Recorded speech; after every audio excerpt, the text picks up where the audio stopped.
Il est où?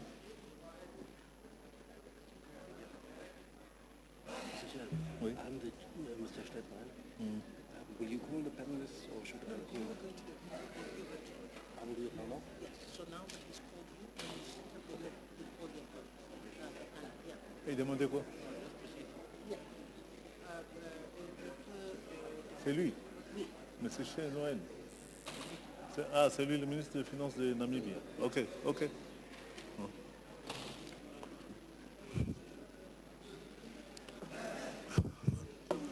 Reprenez vos places, s'il vous plaît. Good afternoon. I'm already here. Mr. Chairman,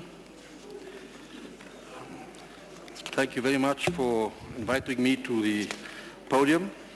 I'm very honored to chair this last session of the day, which has the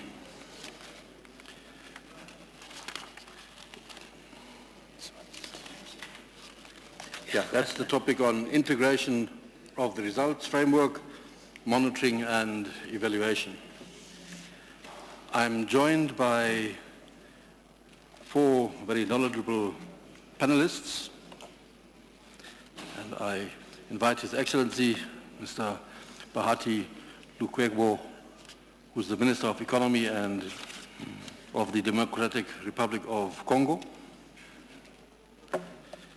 I have Mrs. Edith Clemens Yaka, Minister Delegate in charge for the budget in Burkina Faso. I have Mr. Gyan Chandra Acharya, United Nations Under-Secretary General and High Representative for the least developed countries, landlocked developing countries and small island development states. And lastly, I have Professor Emmanuel Ndozi, the Executive Secretary of the African Capacity Building Foundation.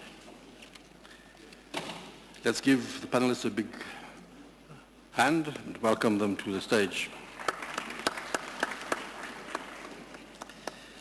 As I've said, the topic is integration of results, framework, monitoring and evaluation. I think it's a crucial topic that our targets must be outcome-based. They must be results-based, but they must, of course, be measurable. They must be aligned to the targets. These results must be underlined by credible data that is timely available. And then secondly, if we monitor our results and we evaluate what we have achieved, that is not an end in itself. It is, in fact, a tool that allows us to be flexible, to align and to optimize efficiency, and especially from a financial point of view, efficiency gains in resource allocation and resource utilization. I want to start with calling His Excellency Mr. Bahati Lukwegbo, the Minister of Economy for the Democratic Republic of Congo, to make his introductory statement. Minister, you have the floor. I'll give my speech in French.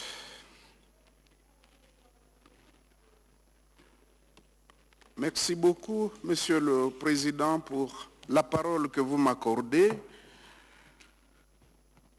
Je voudrais d'emblée dire que le sujet est d'une importance capitale parce que, comme vous le savez, plusieurs décisions sont prises dans nos différentes instances, mais les faiblesses sont toujours observées lorsqu'il s'agit du suivi et de l'évaluation. Et je pense que si nous voulons atteindre les résultats, réaliser les résultats que nous nous sommes assignés, set for ourselves, then we need to place greater emphasis on monitoring and evaluation on a regular basis. And so this is the reason why this session is of great importance. Now, since we're talking about results, we're talking about monitoring and evaluation, I'd say it's easier for me to talk about what I know well, and here I refer to my country, the Democratic Republic of the Congo, as an example. And so I would like to share with you what we've already planned and what we intend to do in the Congo and how we intend to do this as we work on Agenda 2063 of the African Union.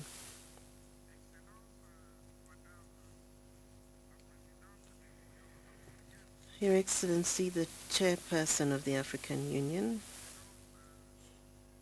the African Union Commission, that is, Your Excellency, the Vice President of Namibia, Your Excellencies, Ministers here present,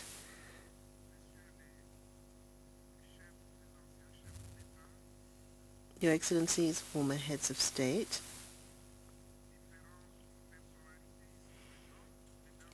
the different personalities here present, ladies and gentlemen,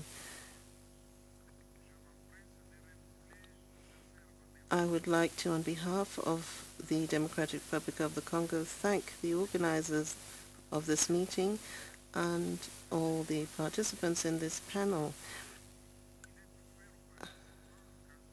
During our work, the participants will be able to discuss Agenda 2063 and the Agenda 2030 as we consider their implementation. Now, in this context, the results framework, monitoring and evaluation is to be considered. So Agenda 2063, I should point out, as well as Agenda 2030, provide the necessary context for a structural transformation which is sustainable for our continent, that is Africa. And exhausted programs have been drawn up based upon long drawn-out consultations so as to ensure structural transformation and sustainable development. Now, the first five-year plan for implementation and the mechanisms that have been designed to implement them at every level have been considered. So this theme has specific objectives which have been given for our meeting. First of all, we need to give guidance as to how member states can apply the implementation of Agenda 2063, its 10-year implementation plan, and sustainable development. Now, the second objective is to give general guidelines on mechanisms that will enable us to develop an integrated and harmonized system so that in a coherent manner we can achieve the objectives of Agenda 2063. Now, from the experts' report, we have seen that the harmonization of the Sustainable Development Goals for the set for the global community, as well as the African Union's 2063, Agenda 2063 for the continent, all require resources, whether financial or human resources, from all member states to be involved. And taking into account the specific aspects of our continent and the different levels, the peculiar nature of each country, it means that each country has to do their own integration process. They have to integrate the results framework into their national programs as well as their planning programs, and they need to adapt to their own context these two agendas. And so the recommendations of the experts was that we request the African Union Commission as well as the United Nations Economic Commission for Africa to provide technical support to countries as they work towards integrating the results framework in the planning of their national development plans.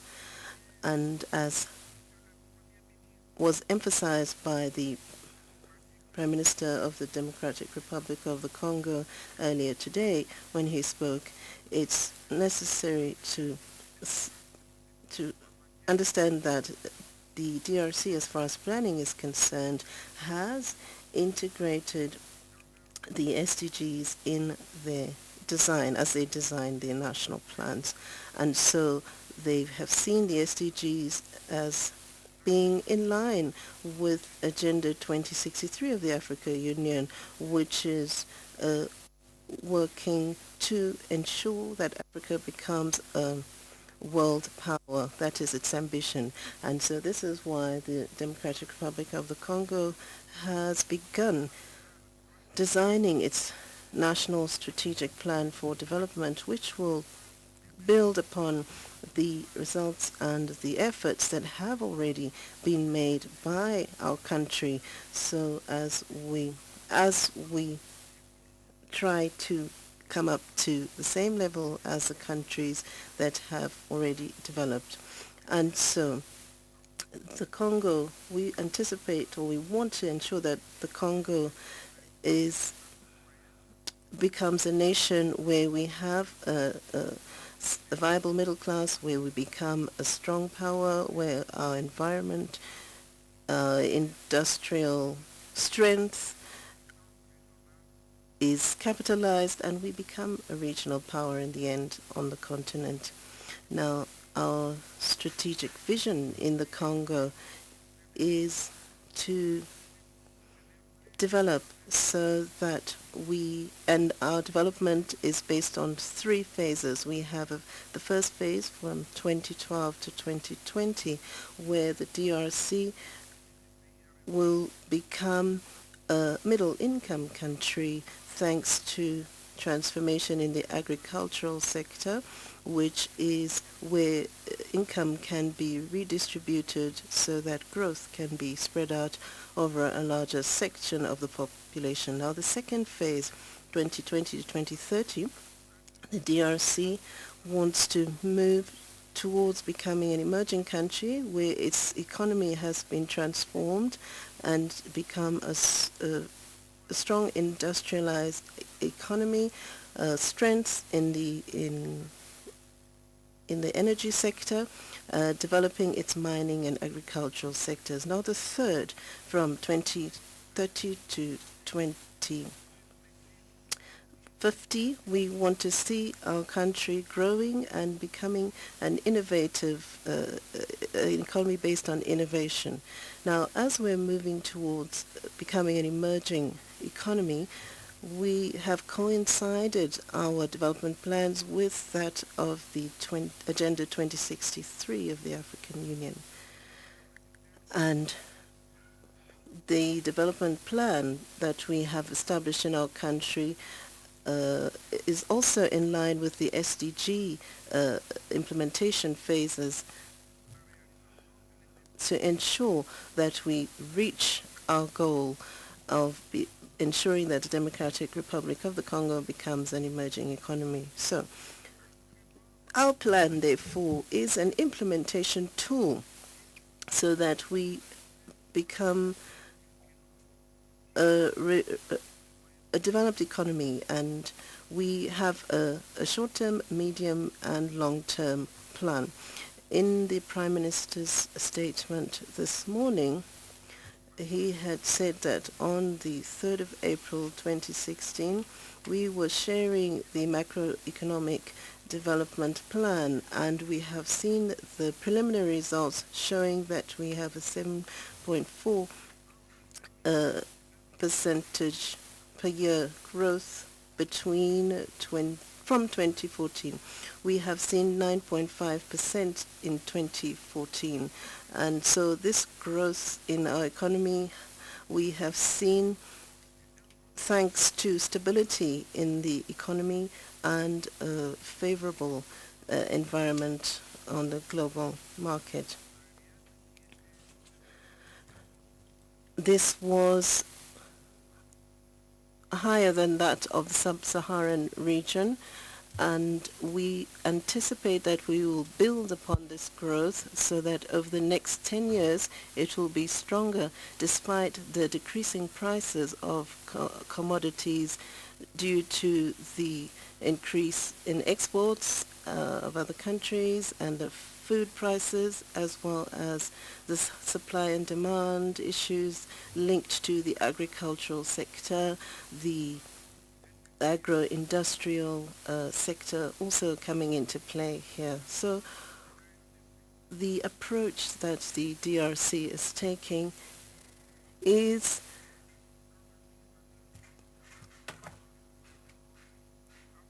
one of integration. We want to integrate our national plans with the two agendas, as I said, and obviously we would need to ensure that M&E takes place in the same way as it is planned for in Agenda 2063 and Agenda 2030.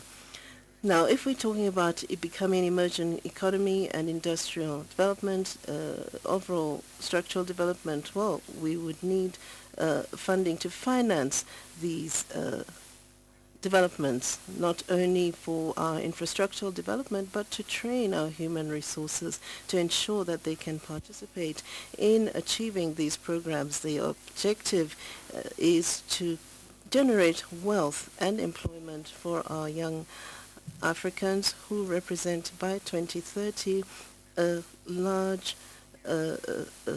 part of the global middle class.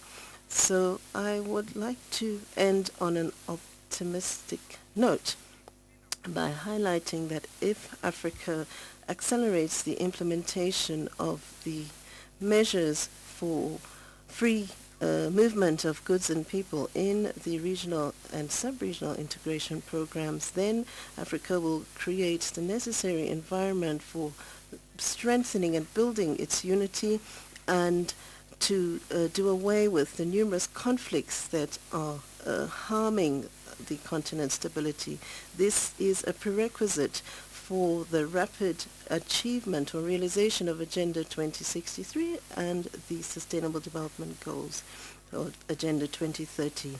So the improvement of the macroeconomic environment will enable us to take advantage of foreign capital and build on domestic savings, and which is necessary for investment to take place. Thank you for your attention. Thank you, Honourable Minister. I think you did very well in keeping in the 15 minutes that each speaker has. Thank you very much for your interesting intervention that showed us how DRC is trying to integrate its national plans domestically, regionally, and globally. The next panelist on my list is sitting to the left of me, and it's Mrs. Edith Clemens-Yaka, Minister Delegate in charge of the budget of Burkina Faso. Madam, you have the floor.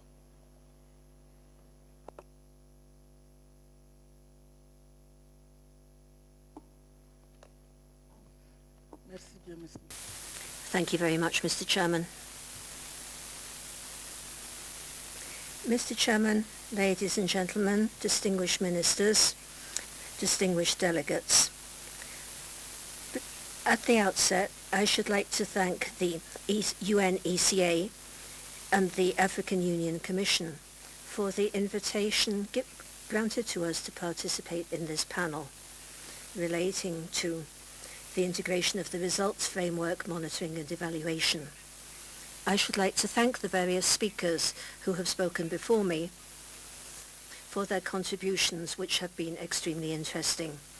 As you are aware, African countries are facing a dual transition, a transition at the global scale between the MDGs and the 2030 Development Programme, the SDGs, as well as a transition at the regional level with Agenda 2063.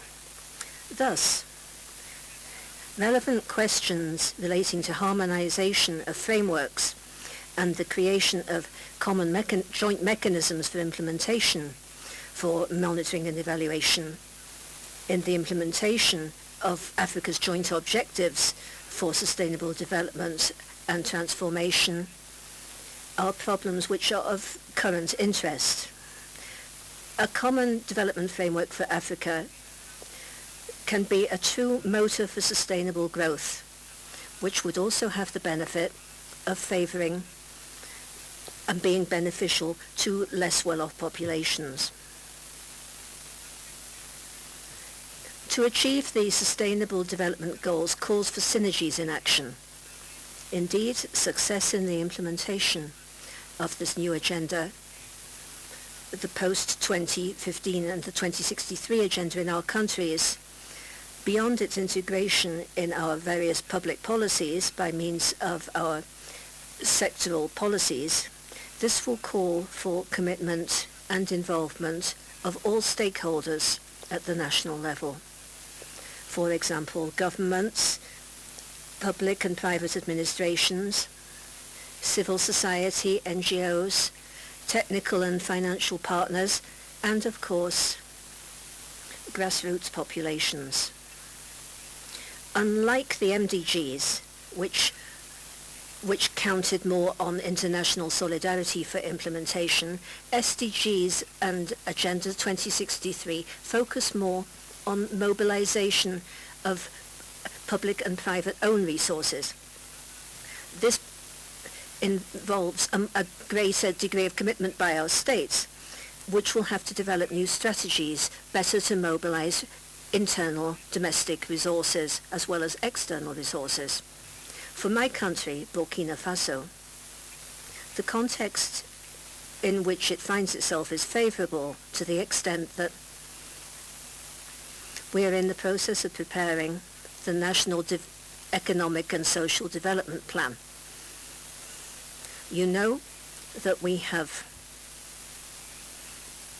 since the end of 2014, we've had a quite special time, and in 2015 we had elections which brought in a new president and government. So for the implementation of the program of the new government, this is something which is in the process of being prepared, and we've called it the National Social and Economic Development Program. The process is underway and is making it possible to set up an institutional mechanism which is basically made up of a strategic guidance committee, a technical committee, and a drafting committee, which will give rise to the accelerated growth strategy for sustainable development, which we concluded in 2015, and we have to have a second stage of this. So with the coming in of the SDGs and Agenda 2063, as well as the new government coming in, we're now setting up the program.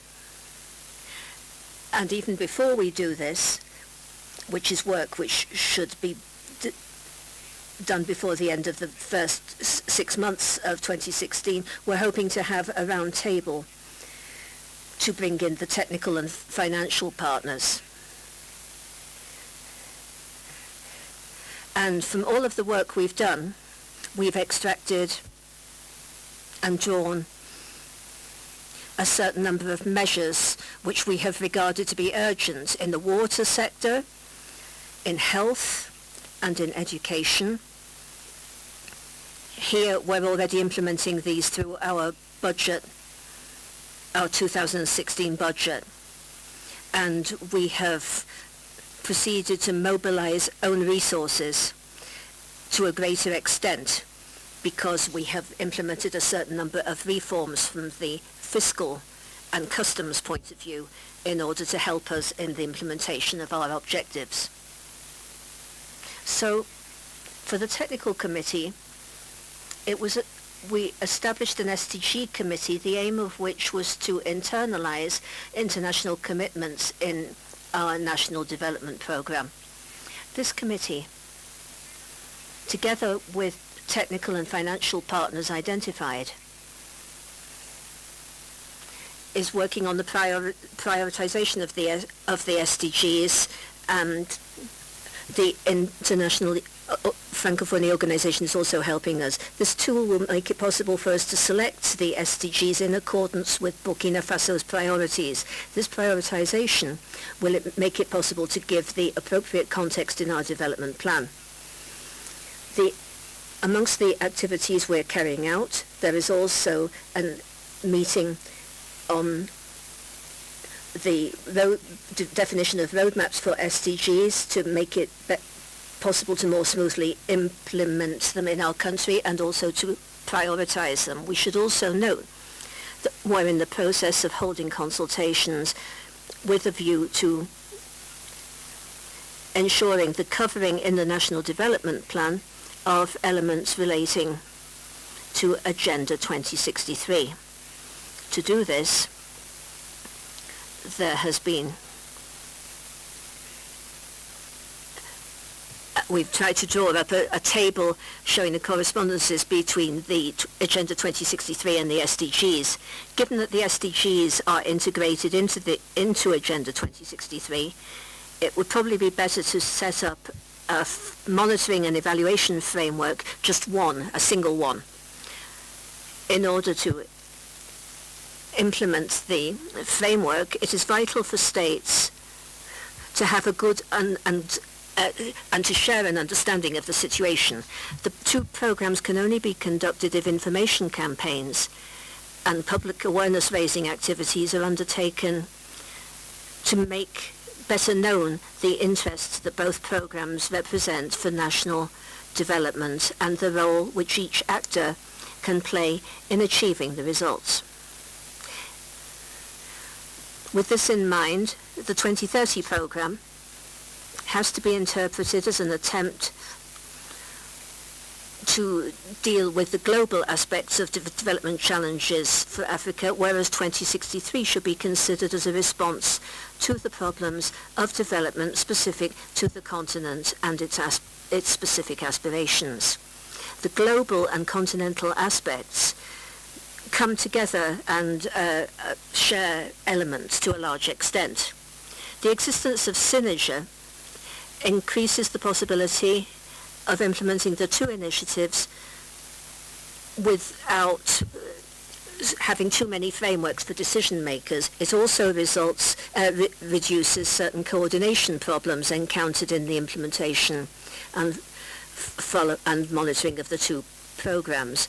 Thus, the mechanism foreseen by Burkina Faso is a framework, a harmonized monitoring framework, which will make it possible both to have monitoring and evaluation of the National Economic and Social Development Program, of Agenda 2063, and of the post-2015 agenda. To achieve this objective of harmonization of the framework for monitoring and development for sustainable development up to 2030, and Agenda 2063 and the National Development Plan, we will have to have a roadmap which is clear and which has been prepared with clear deadlines and responsibilities for the framework of a results framework and for a single system for monitoring and evaluation.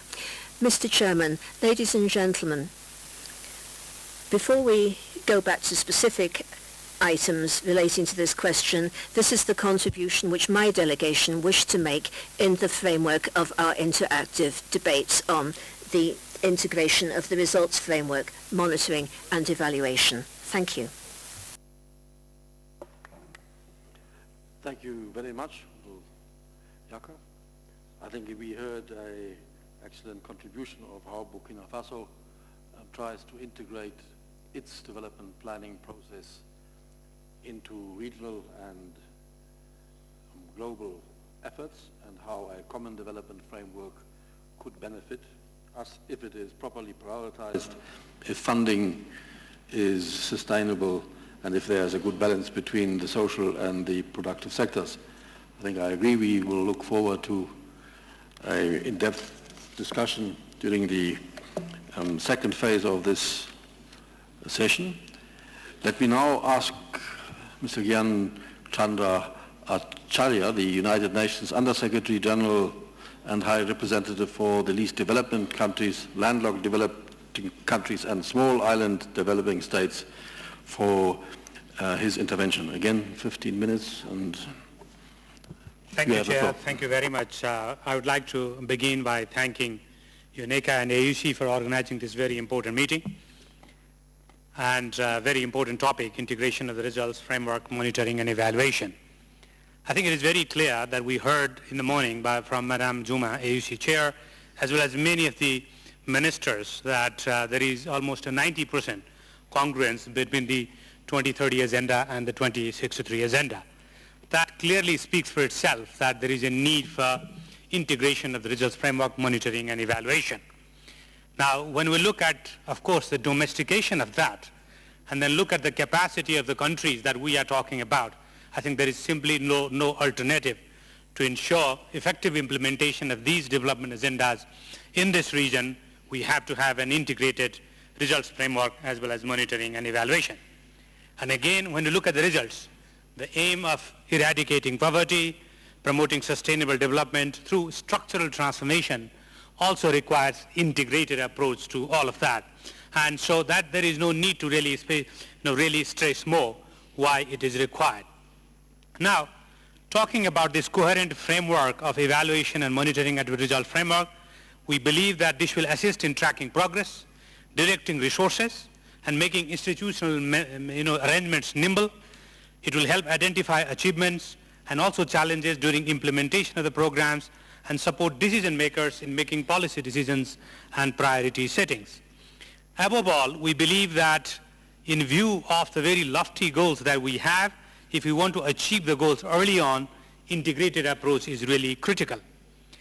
In order to undertake efficient and effective monitoring and evaluation, and we have heard the coherence of all the indicators where there is a congruence is critical, and when there is an additionality, of course, there will be a separate indicators for those areas where there is an additionality. I would also like to stress here that when you look at the indicators, regularly collecting data on indicators and analysis of the results on the ground will help us use the right management tool to help countries better align implementation strategies on the ground, as I said, and of course allocate resources accordingly. It is also important that we improve our methodologies to make them comparable, collect reliable, timely and quality data, as much disaggregated as possible on a regular basis, because a lot of monitoring work depends on it. New technology also provides us with new tools and a scope to get metadata and other analytics. I think those are some of the tools that we can also really look at in terms of making best use of the data that we have available. Now, when you look at the capacity of the countries, I think I represent, in terms of the advocacy, the countries which have the least capacity and the huge challenges. Just to give you a flavor of the countries of the least developed, landlocked and the small islands, in Africa, out of the 48 least developed countries, we have 2/3 of the least developed countries in Africa. Out of the 32 landlocked developing countries, we have half of them in Africa, and there are a number of small island developing states in Africa. Therefore, when you look at the capacity constraints, and then of course look at the challenges, the multiple challenges that they face, we really see that there is a need for an integrated approach, not only between 2030 agenda and 2063 agenda, but also their specific program of action that these countries, at the United Nations, we have come out with. For the least developed countries, there is a Istanbul program of action, which primary objective is to enhance structural transformation, build productive capacity, and build resilience. They are very much in line with what you have been talking about, 2063.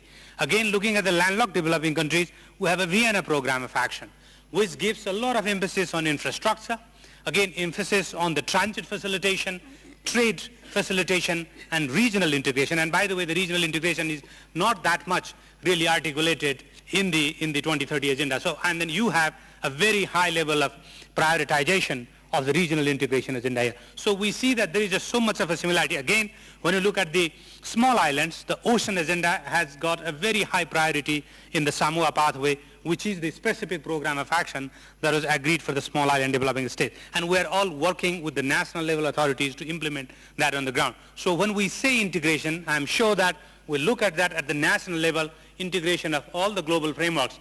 And when we say that, of course, 2030 means that, of course, Addis Ababa Action Agenda, Climate Change Paris Agreement is really is part of the global development framework. So we do hope that when we talk about all of that, we really take a holistic approach to the implementation on the ground. Now, the national level ownership and enhanced capacity is very important. As we said, we talked about data. The strengthening of national capacity for data collection and administration is needed in order to take data both more accurate and up-to-date, and we have had a lot of discussions on that earlier, and we are really commending the African Statistical Institute and the Training Institute, the work, the resource mobilization efforts, and your allocation commitment to allocate 0.0115% of the budget, and technical assistance from the international organization and others will be really critical in ensuring better data and statistics. And we are really giving a lot of emphasis on the partnership for data, which will be a critical element of course, the monitoring and evaluation on the ground.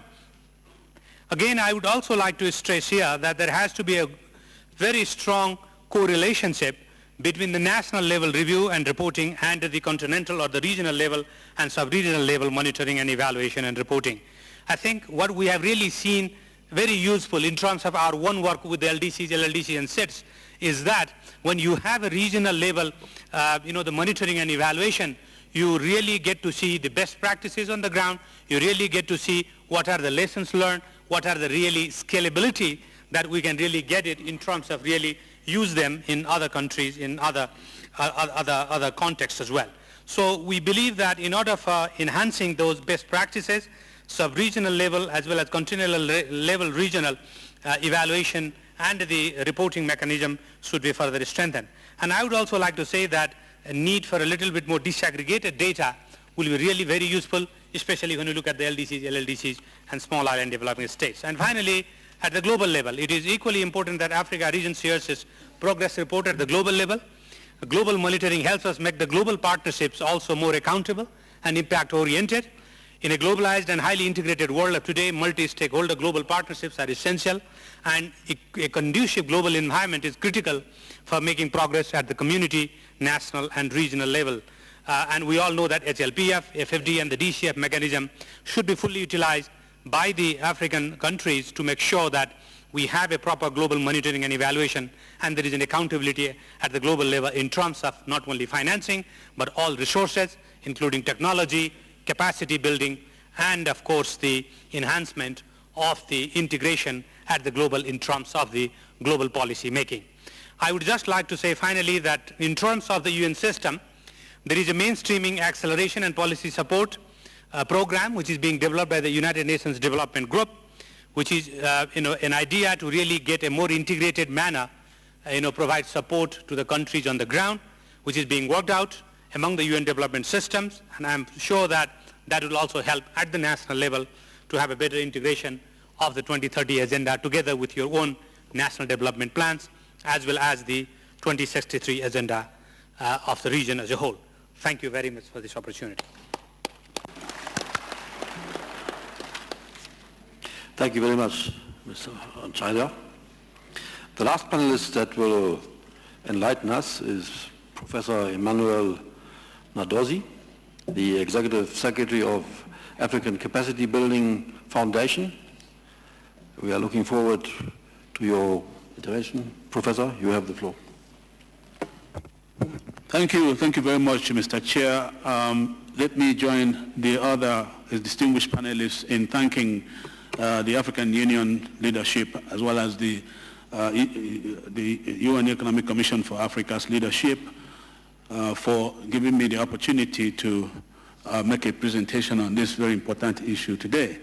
And I do recognize the ministers, honorable ministers here present, as well as the heads of delegations, heads of UN agencies, the commissioners, as well as the diplomatic corps.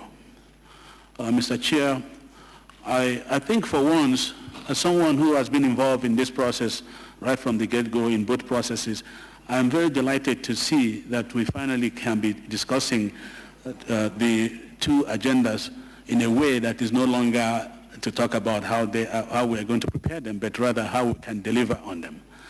Because for once, Africa came well prepared in its engagement with the rest of the world. This is a very significant departure from the past, where instead of having a consultative and bottom-up approach in developing an agenda, we had this time around, instead of having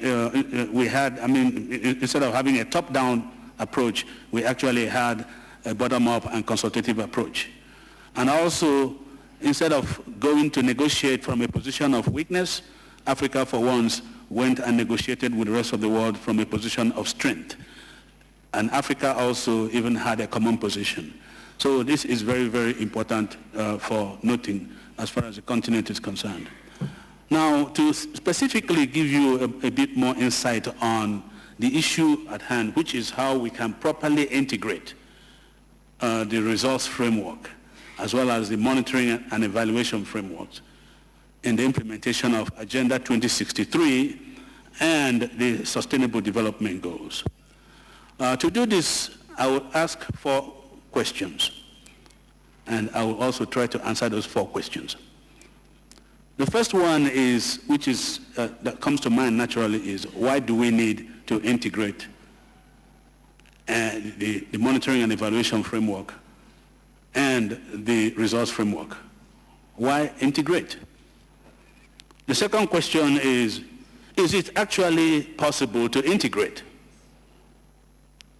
So you like to integrate, but is it realistic and possible to do so? The third question is, how do we go about integrating, or how are we integrating the results framework and the monitoring and evaluation framework? And last but not the least is who should do what and who is doing what. Let me begin with the first question, why integrate? This issue has been thoroughly, more than adequately dealt with by the preceding panelists this morning and this afternoon. And in fact, you, Undersecretary General Acharia, just gave a very strong and eloquent argument in support of integrating the results framework as well as the monitoring and evaluation mechanisms. So I will not dwell too much on that, but I will only say that succeeding in achieving both agendas would definitely require a coherent approach. And also, if we have an integrated implementation strategy, then we must integrate the monitoring and evaluation framework and results framework. Now, let me move quickly to question number 2, which is it possible to integrate? Indeed, the answer I have here is yes, it is possible to integrate. Why do I say so? Well, it's simple. All the 17 SDGs are embedded in and contained in Agenda 2063. So the integration is going to be easier than we envisaged. And as someone who worked on this, we kept our eyes on both things, making sure that they were not too divergent. Also, the Agenda 2063 could serve as a vessel to deliver on the Sustainable Development Goals. Because if you look at it very carefully, you'll see that the 17 SDGs are more or less a subset of the 20 goals of the Agenda 2063's first 10-year implementation plan. Because the 17 goals deal with economic plus social plus sustainability in the SDGs.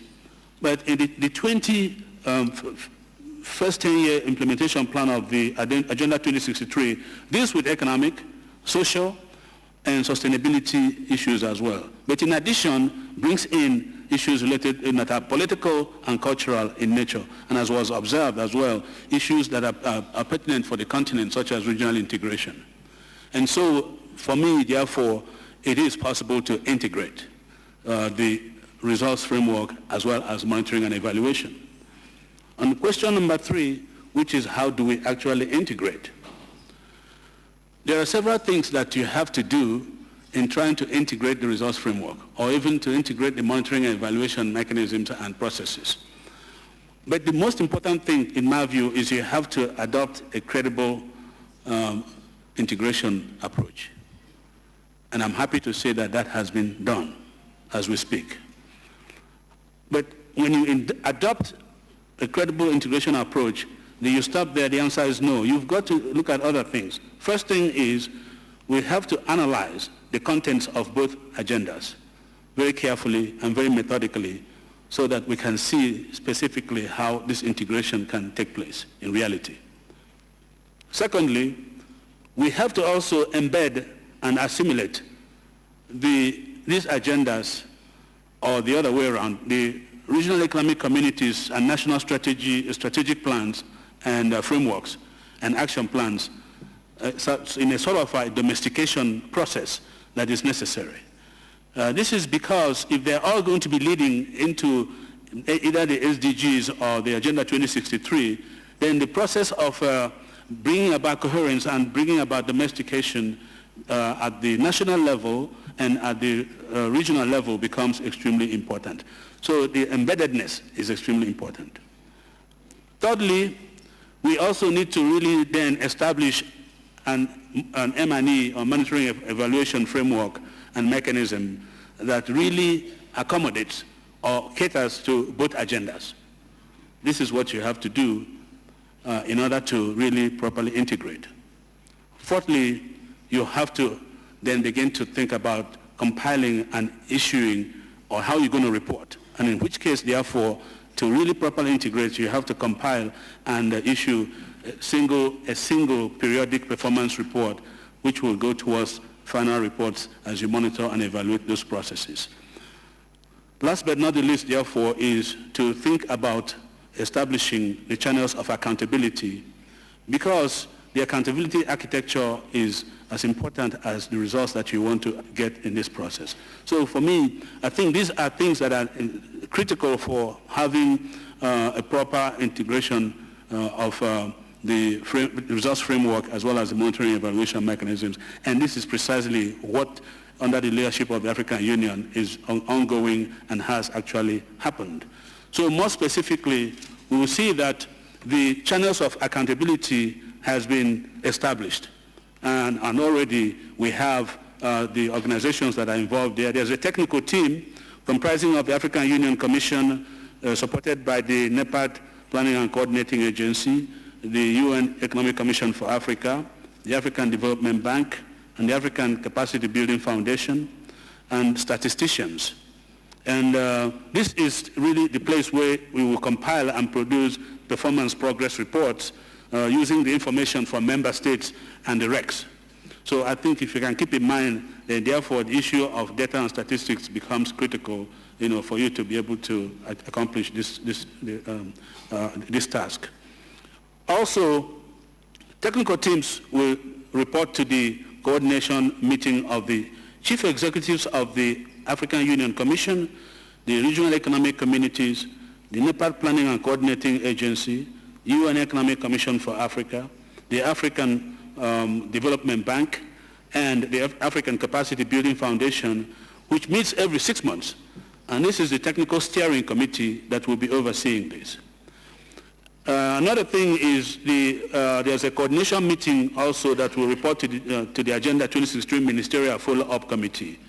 And the Ministerial Follow-up Committee will feed into the AU Executive Council, which ultimately reports to the AU Summit. So the accountability architecture is something that is really now thought about, and we'll start to get it underway and implement it so that it can help this properly integrate the results framework and monitoring evaluation for both agendas. So accountability architecture already exists, but it is already in place. So, and it will really encapsulate all the SDGs, and the domestication exercise is ongoing in 23 countries as we speak. And the implementation of the Agenda 2063 is also ongoing through national and regional economic plans and regional initiatives in about 12 countries, where we're really tracking the 12 flagship projects of the first 10-year plan of Agenda 2063. So having seen that, therefore, what we need to do there is ask ourselves, this looks good and far, but is it going to really happen if we don't do certain things? The answer is no. There are critical issues that have to be taken care of. And I think these have been identified by numerous presenters and panelists from this morning. I can say three critical ones. One is money, and two is capacity, and three is coordination. Because from the point of view of the African Capacity Building Foundation, and I'm glad that Under Secretary General Acharya really hammered on this, especially with the least developed countries where Africa has the dominant number. The capacity issue is so significant that we need to pay special attention to it overall in implementing the SDGs and implementing Agenda 2063. But more specifically, the capacity for monitoring and evaluation and for data collection so that the statisticians that we need will have them, and we have the statistical agencies and departments functioning at full level. But developing, retaining, and utilizing the expertise needed is what is important. So developing the expertise is not enough. We must retain them. We must also utilize them fully. And we need to also create and strengthen the institutions that will play the key role in monitoring and evaluation at the national, at the regional, at the continental levels. And for 25 years, the African Capacity Building Foundation, which turned 25 this year, has done this and will continue to support the countries, the regional economic communities, and the continental organizations in building the capacity necessary, not just for integrating the monitoring framework, but also in monitoring and evaluating the results that are coming from the SDGs and Agenda 2063. Thank you very much. Thanks for listening.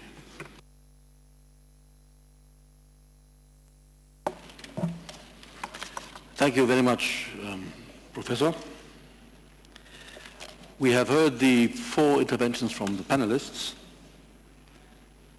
and in as much as I don't want to summarize each one of them, I have a list of buzzwords that I picked up out of the interventions of these 4 panelists, which I want to share with you before we open the floor for the general discussion. I heard that results must be measurable, compatible, and timely available. Results must become part of a planning process, whether that is nationally, regionally, or globally.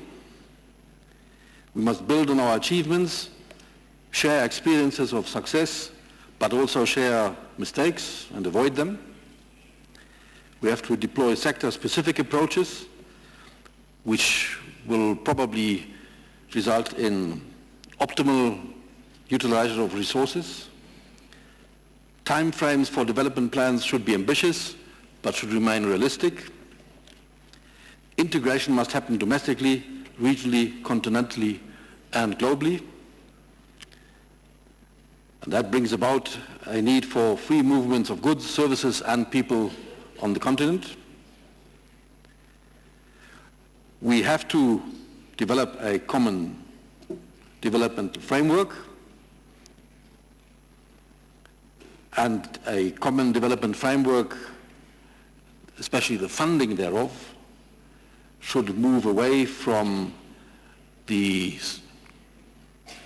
approach of yesteryear, where we were relying on development aid. It must now shift away from that and concentrate on domestic and domestication of public resources, but also better utilization of private sector resources. We must have a balance between the social and productive sectors in our approach, and the necessary and required prioritization of development goals must happen in a common framework. We have heard that Agenda 2030 and 2063 are very compatible. They are covering similar issues. They are not contradictory. Therefore, a common development framework and evaluation framework is very possible. But it must be an integrated approach. It is crucial that we integrate to make sure that early harvests are happening, because early successes are needed to keep the momentum. To achieve that, we must institutionalize the integrated approach. We must develop the necessary managerial skills and capacities, but we must also develop data collection and data processing capacities so that we can evaluate properly. Again, we have to evaluate not only our national processes and achievements, but also regionally and globally, so that we can peg ourselves at all levels and see where we have to do better. It is possible to deliver both these agendas at the same time, but there is some additional work to be done to unbundle the different aspects in each of these agendas. There is a lot of detailed work to be done to do and develop the necessary strategies and action plans, which then must be embedded in the evaluation process. Reporting standards and procedures should equally be harmonized and streamlined. Then accountability and integrity of the reporting and evaluation process may not be compromised. And lastly, the integration and evaluation framework and its whole program must be adequately resourced, both from a material and an human capacity point of view. Those are among the buzzwords that I heard. I hope they help to generate a discussion that will now follow. We have an hour to do that, and I open the floor for discussion.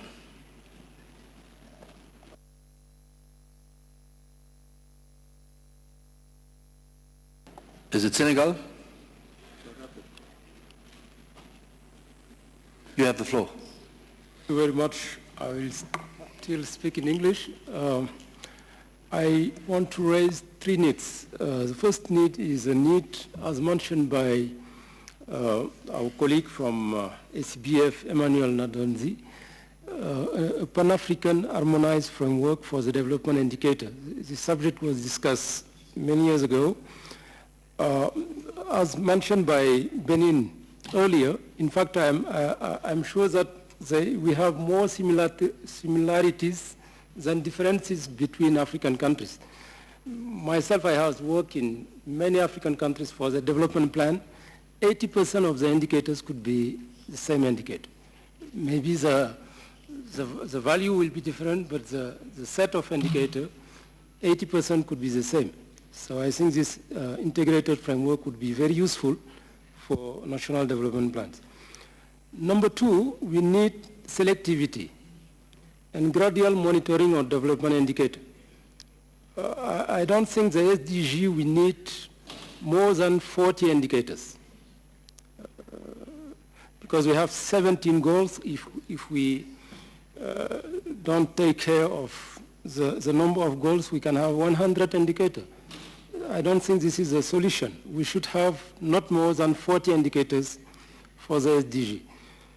The second level is the regional level. We have this Agenda 63, we have African position. I will add 20 more, African specific. For example, the SDG can talk about primary education. Maybe this is very important, but technical education could be a key for the regional level. The sub-regional level, for example, we have ECOWAS. We can add also some indicators, and the country finally. So it will be like a pyramid.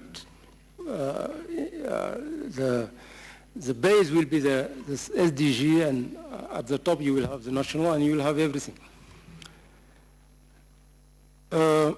Number three, we need to develop synthetic indexes to better capture the progresses made by African countries, because the problem with the MDGs, you cannot exactly in one phrase or one sentence tell to a country that you are progressing. If you have a synthetic index, you can capture the incremental improvement year by year. So this is my final proposal. Thank you very much.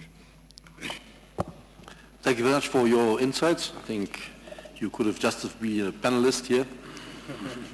Thank you. South Africa, you have the floor.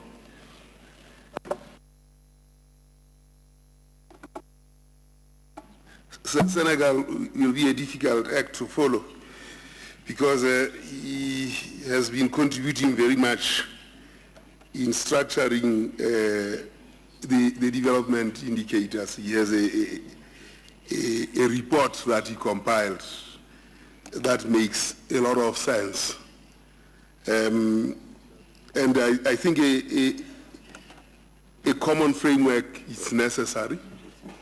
The indicators, of course, have to be, because the data as collected may not be collected on the same standard, so you have to have post facto harmonization and ex ante harmonization, which basically is a very tricky process for statistics. We need to bear that in mind. But harmonization prior is the most critical, and the provision of metadata for those indices or indicators that we are basing or measuring our progress against. But what is important, Chair, is to really realize, and I think Mohamed, Senegal, the work that they did is very crucial in terms of designing this architecture. Because the discussions as we went into these indicators and goals, particularly indicators, it was a negotiation that was almost saying, bargain and say, give my indicator 1 or 2 indicators, give my goal or target 2 indicators or 1 indicator. It doesn't make sense in terms of the architecture. There's still a lot that has to be done to try and build a systematic pyramid, a pyramid of hierarchy of indicators. Because in the end, probably we need only 20 or so indicators that we can remember that actually relate to this entire pyramid. And I think there is need to focus on those processes of understanding what are the common things that relate to this particular target or goal.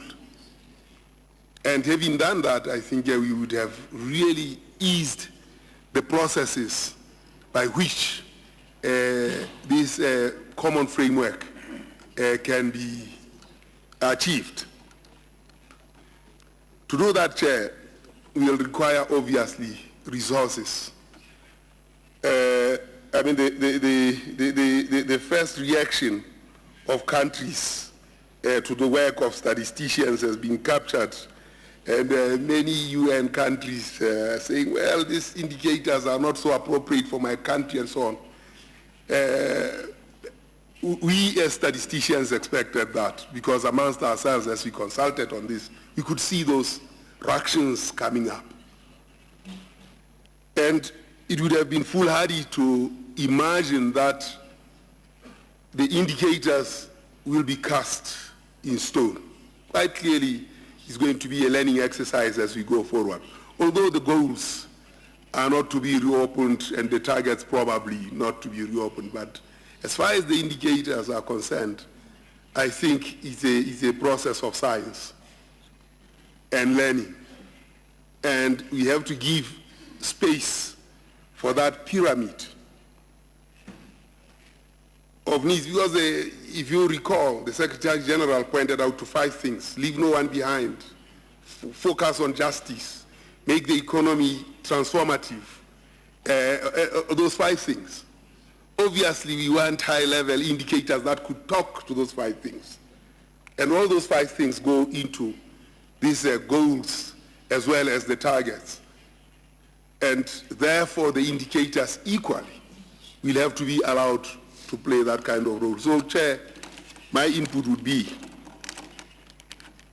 as statisticians, we'll need a bit of time to get that framework that is a pyramid, that architecture to be working. It will take a bit of time, but at least the 302 indicators are a start. I thank you. Thank you very much, South Africa. Yes, I think it's true. And we heard it from one of our panelists. It's important, what is it that we want to measure?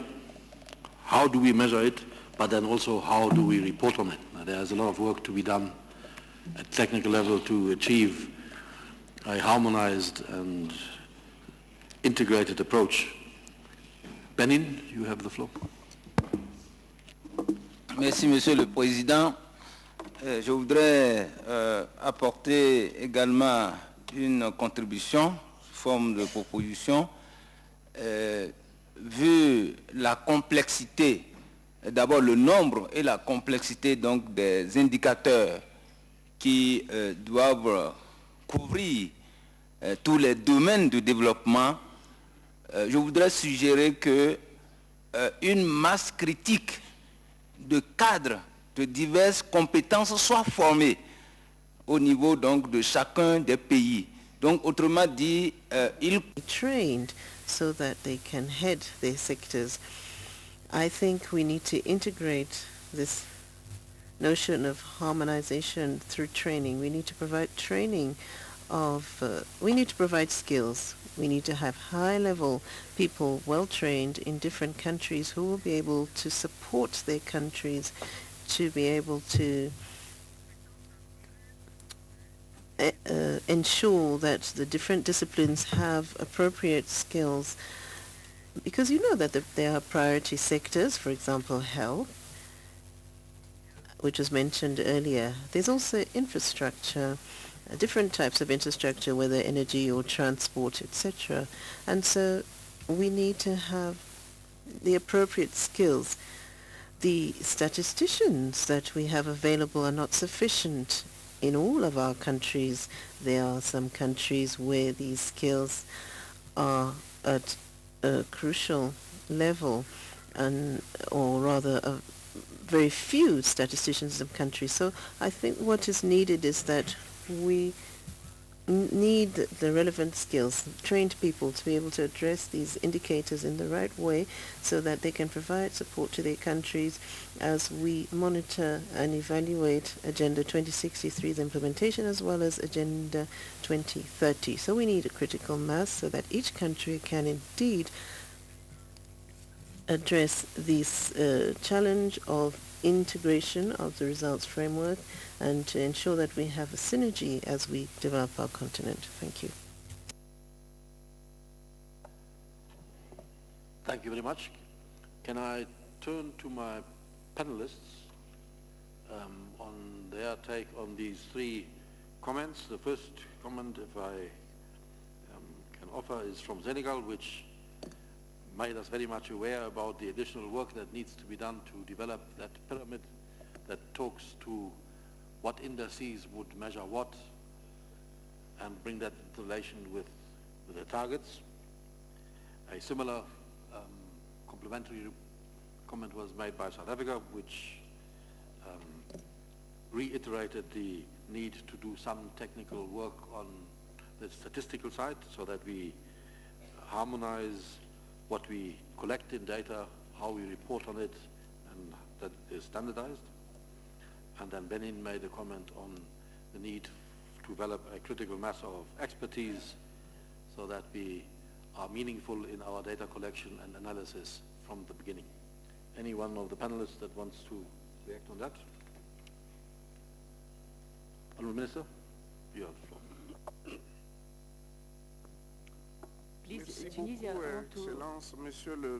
Thank you, Excellency. The Ministers of Finance and the Chair of the panel of Namibia, the Minister from Namibia, thank you.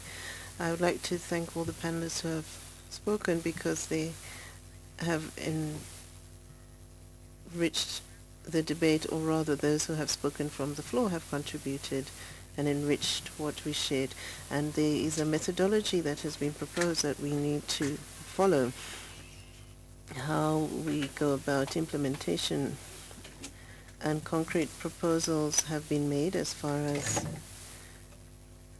taking into consideration statisticians, but also training high-level skills in the different sectors. So I don't really think that there's any specific question that I need to respond to at this point, but I am emphasizing that we need to integrate all the points that have been relevant, integrate this so that in all of our countries we can implement what has been proposed in a practical manner. Thank you. Thank you, Chair. I would like to also thank the distinguished delegates for their comments. I think they are very important. We remember very well that when there was a discussion on the indicators as well as even the targets, a lot of times member states were trying to struggle, including the institutions, including the United Nations and others. How do really we make those global goals and targets relevant to the national and regional specificities? You know, when you look at the regional and the national level circumstances, are all these global goals and the targets really relevant? So there is really, when it was being discussed, a lot of time we had a discussion on that, and you rightly said, as South Africa just mentioned, that yes, the Secretary General was really trying to look at 5 Ps, people, peace, progress, planet, and partnerships, and then really look at the goals in a way that gives a little bit of a coherence and a little bit of architecture as well. I think that was really made an effort. But again, when we look at all of that, we fully understand, as Senegal said, that some harmonization is really critical, and we really have to really make sure that there is a gradualism in it, so that when we get the indicators on the ground, look at the scientific basis of that, and then the implementation and implementability of that, I think all these has to be relevant at the national level. Otherwise, this just become a burdensome exercise and very difficult to really implement. The other thing which is also very important for all of us to just to remember ourselves is that when you look at the indicators, I think we have heard a lot of times among the districts and in the statisticians that people were looking at, experts were looking at the methodology and data, and in some cases we have both methodologies agreed and data also available. In some cases you have methodology agreed but data not available, and in some cases you don't have even methodology agreed and no data available. So you had a huge discussion on those parameters in preparation of the indicators. So this is a learning exercise, but definitely. But I think one of the things that we really have to remember is that how do we really make the indicators at the end of the day and the monitoring process transformative, integrated, and of course leaving no one behind as a fundamental principle is something that we should be really keeping in mind all the time, and they are really critical, and this is the paradigm shift that we are seeking in terms of the national development efforts. So I think that's the parameter in which we should be all looking at the indicators. Thank you. Thank you. Hold your comments, please. I have 2 flags up, so you can, when I give you the floor, then integrate it. I have Tanzania and Tunisia. I'll start with the Honorable Deputy Minister of Tanzania. The answer was given already. Thank you very much. Then I go to Tunisia. Thank you, Chair. Thank you, dear delegates. I'm taking the floor.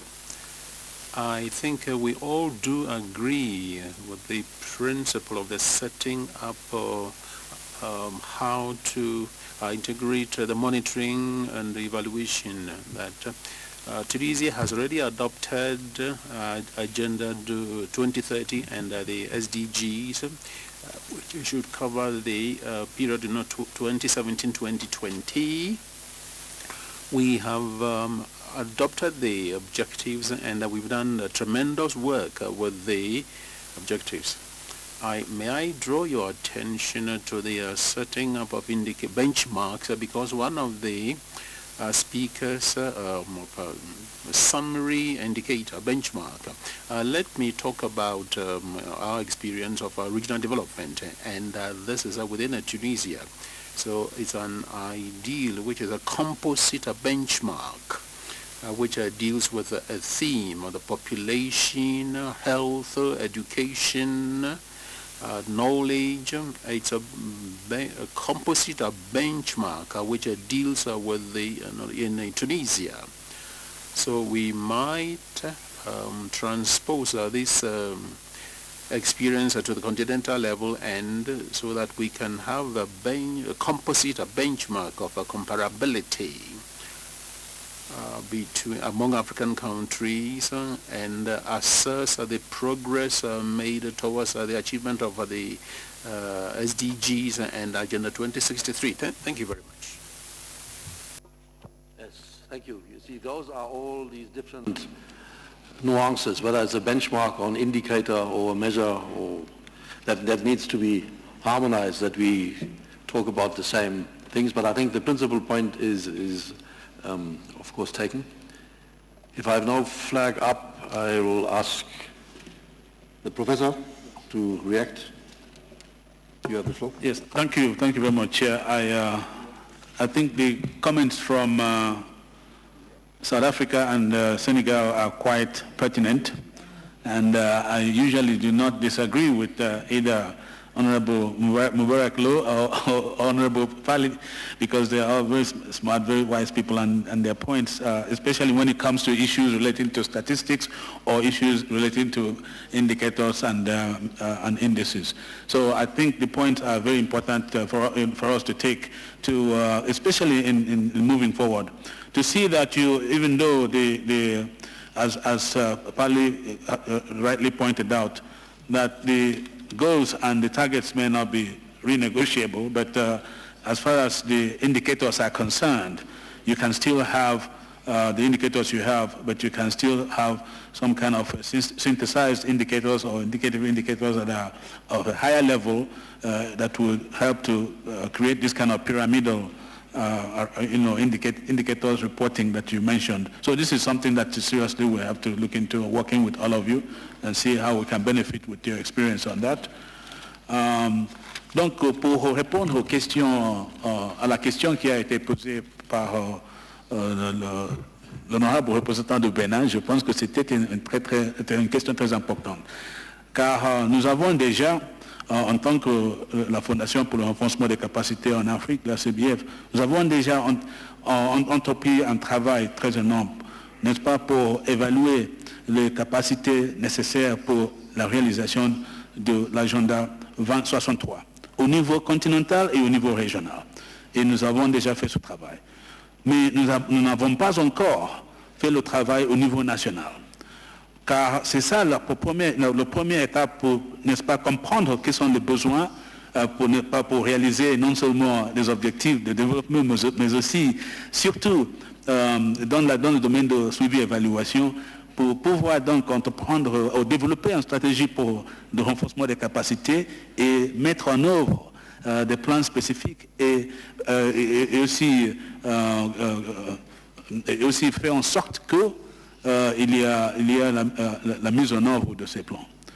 Mais il est très important de savoir que pour réaliser tous ces buts, il faudra que nous continuions de bénéficier du soutien, n'est-ce pas, des bailleurs de fonds et de notre institutions financières. Car il nous faut des ressources que nous pouvons utiliser pour faire ce travail. Nous avons non seulement la CBF, mais aussi d'autres organisations qui font le même travail. Donc, mais nous avons besoin d'avoir le soutien de tout le monde pour pouvoir continuer à faire cela. Et nous sommes prêts à venir aider les pays, chaque pays qui ont besoin de renforcer leurs capacités, qu'ils soient au niveau de suivi et évaluation ou bien dans d'autres domaines. Merci.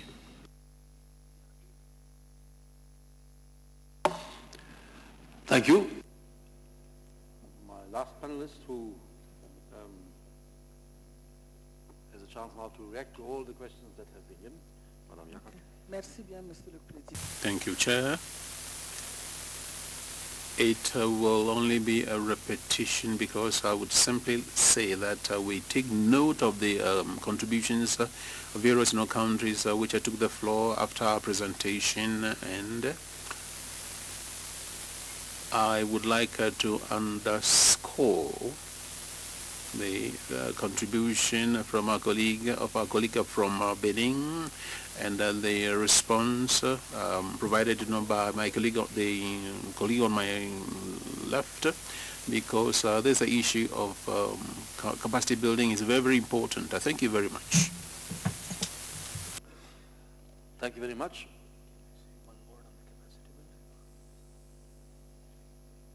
Sure, we have some minutes left.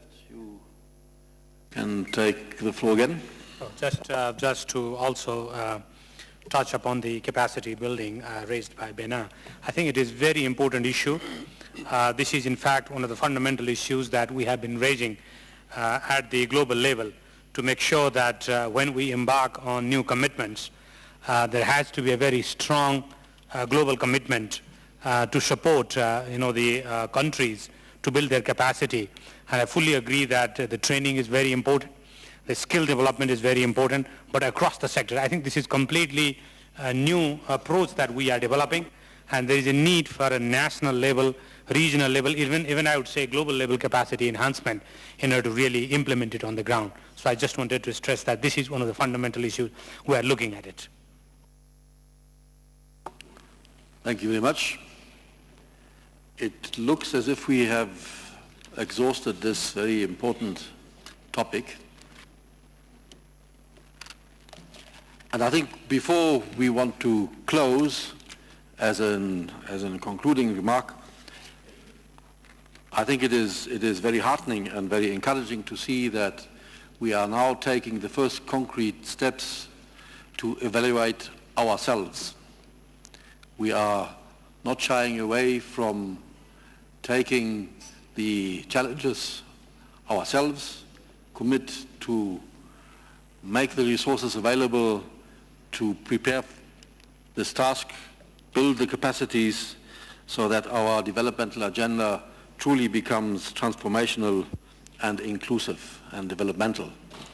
With those concluding remarks, I want to take this opportunity to ask my panelists for their excellent contributions, and I want to ask you, the audience, for your excellent contributions and for staying with us in the graveyard session, that is after lunch before the reception. I want to thank the hosts for having accommodated us and making this very interesting discussion possible. Thank you very much, and I think we are adjourned. Thank you very much. Thank you, sir. Thank you, Chair. It was very efficient. That's very efficient. Je tiens à remercier le membre du panel, intégration du cadre de résultats, suivi et évaluation, de la clarté de leurs exposés et les éléments de réponse aux différentes observations et questions qui ont été soulevées. Nous sommes donc... We have now come to the end of the program slated for today. The Secretariat has informed us that there is a reception, a cocktail for all participants in the banquet hall. This will give us an opportunity to continue a conversation on this very important topic. There are some guides outside the hall to lead us to the banquet hall. Enjoy your evening. Goodbye.